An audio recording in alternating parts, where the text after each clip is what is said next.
Hello, and thank you for joining us. This is part 6 of an 8-part series for new leaders training on a MNCoE Innovation. And in this section, we're going to cover the Joint Powers Agreement, or a JPA, in relation to how funding happens for our innovation work. So if you are a program that is past the 5th year of implementation, then your program no longer has access to JPA funding because it was a 5-year financial partnership, and this section may not be relevant for you. We are going to talk through the Joint Powers Agreement briefly. There are some questions in your implementation manual and in the sustainability plan that your PDF or external coach can help you find related to budgeting and funding for this work. If your program is in the 2nd, 3rd, 4th, or 5th year of implementation, then you'll want to stay tuned and continue to follow through. So you can pause now and find out what year of implementation your team is in and whether you have an active JPA, Joint Powers Agreement, or not, and then make a decision about if this section will meet your needs as a leader. So a Joint Powers Agreement is an arrangement between a state agency, in this case, the Minnesota Department of Education, and another government entity, and in this case, your school district, in order to share resources or work, to do work with each other, and other purposes. And the JPA may run for multiple years. In our instance, the Minnesota Department of Education, MDE, has created a JPA for each program starting in 2014 so that there are financial resources available for your innovation work in addition to the external coaches support and the other resources MNCoE provides for the professional development. All of the JPAs are executed in place for 5 years. So if your program is past 5 years of implementation, you do not have a JPA active at this time. In a JPA, the funds flow directly to the district. They do not come to MNCoE, and it is not happening in serves. Actually, the JPA is a reimbursement to your district using a check. So a critical piece of information to know is that a JPA allocation is the total funds available. And in the first year, using this potential charter example, if we had $100 available to your program, which most of our JPAs are far more than that, but I'll use easy math here. Your district wouldn't necessarily be expected to contribute financially the first year. The first year, we expect that the Joint Powers Agreement funding would be able to support your program's participation in training, travel expenses, and materials as needed. There are instances where districts have contributed financially in the first year, depending on your program's approach to implementation. The JPA is set so that each year there's a decrease in the amount of funds available so that the district begins to take on the responsibility yourself. So in the 2nd year, there may be $80 or 80% of the total, and then 60 and 40 and so forth.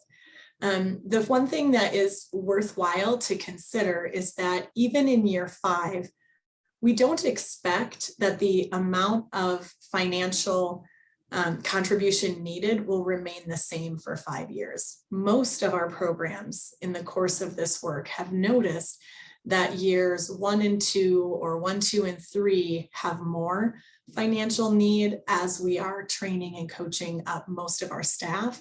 And then once we get into year 4, 5, 6, when we're simply catching up the rest of our staff or training new staff, the expense decreases considerably. So talk to your external coach, talk to your implementation team about what this is looking like in your specific program.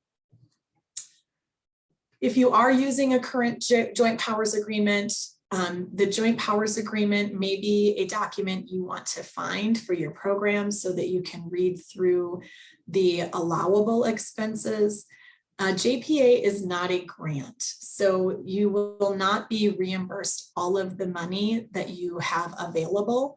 You're only reimbursed the money that you use on appropriate expenses. So you may use all of your allocated budget for travel expenses, for staff to participate in training, to pay substitutes, to purchase necessary technology, etc.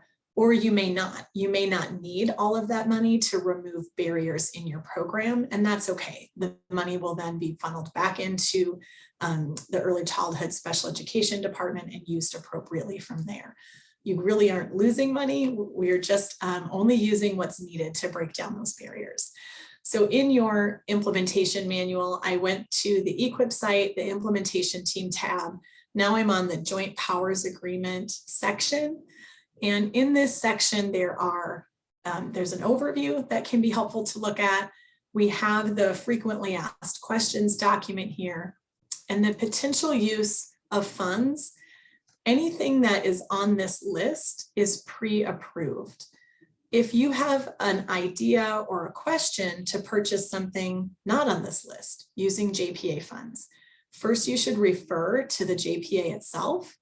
If you're still unclear, then you will want to email the MDE ECSC team for pre-approval. And that information can also be found through your PDF. So this list of things is available for every innovation, and anything that's not on the list, not explicitly detailed in your Joint Powers Agreement, does require pre-approval. As you're planning for sustainability budget-wise, you'll want to consider how many staff will need to be trained in year 5, year 6, year 7. So depending on where you are in your implementation as a program, you may want to take a look at what are the plans for sustaining this work and what budget implication does this have. So when you think about your role from an administrative lens with funding, really is to become familiar with your current budget process, to understand the frequently asked questions for JPAs, and to have the conversations about funding for your innovation and how you'll sustain that year after year. What will happen for training, coaching, materials, technology, and implementation team participation. We definitely notice that the cost financially decreases as time goes on. And so it will be important for you to find out where are you in the process and how have these items been budgeted for. The last thing that's on your to-do list, administrators who are actively participating with a JPA, is to ensure your invoices are submitted quarterly using one of the documents in your folder for those quarterly invoice tracking sheets.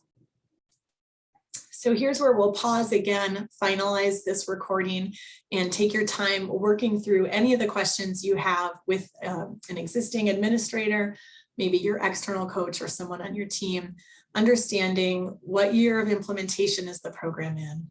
If it's applicable, where is the copy of your Joint Powers Agreement?